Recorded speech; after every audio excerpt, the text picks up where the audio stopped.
one morning, the girls and all the boys had to go back on ship. You know, they had to leave us there, and they were unloading the ship with the things that they were bringing for that part of the island. You know, to unload the cows and the sheep or whatever they had, and it took them a couple of 3 days to do that. And so one of the girls from Surabaya, down in the islands of, well, anyway, I get that. It's down around where the girl got kidnapped here a while back, the Holloway girl. Down there, they owned that, the Dutch owned that. And there was one of the girls from there. And she said, well, you know what? She said, the ship is still in port. She said, if we get out there in time, I said, how do you know how to get to the ship? She said, we don't, but we'll have to find a way. We have to walk. But said, we can get groceries for us and for other people too. I said, well, I can't take both of my children and walk 3 or 4 miles in the hot sun.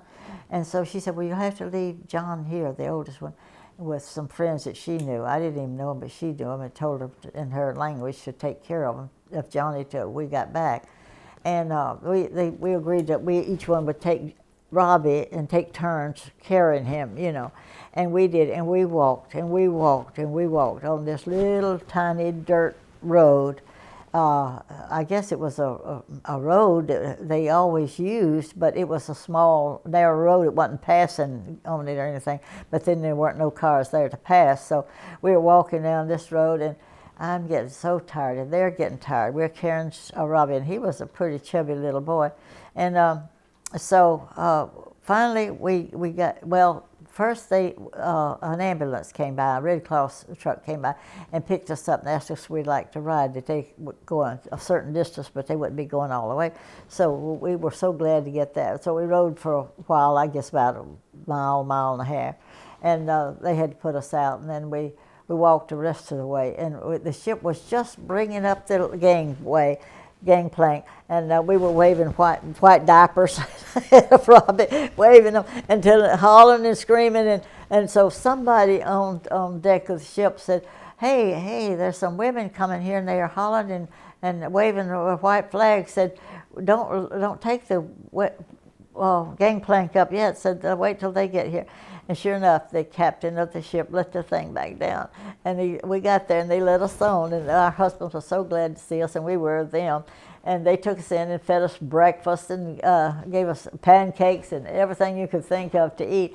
And then they gave us all kind of things, canned food, canned jam, cheese. They got cheese, and we got, I know we couldn't take any eggs because we was afraid we'd break those.